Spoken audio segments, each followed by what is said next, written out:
Untuk tahun 2024 ini, Basnas Kota Makassar menargetkan bisa memberikan bantuan hitanan gratis bagi warga kurang mampu mencapai 1.500 anak.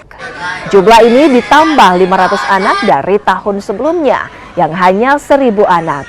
Basnas pun menggandeng sejumlah ormas, LSM hingga perusahaan untuk bisa membantu mencapai target hitanan gratis 1.500 anak.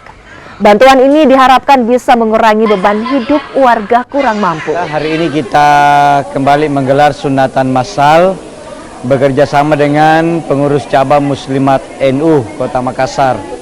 Seperti biasa kami sunatnya pakai metode laser, metode yang biasa hanya orang kaya yang menikmati. Jadi saatnya kita sunat kalau Basnas itu orang miskin merasakan modelnya orang kaya kalau disunat. Target kita 1.000 sampai 1.500. Ini sudah lebih 500. Insyaallah akhir tahun ini target itu bisa tercapai. Kebetulan bulan ini agak ramai karena lagi musim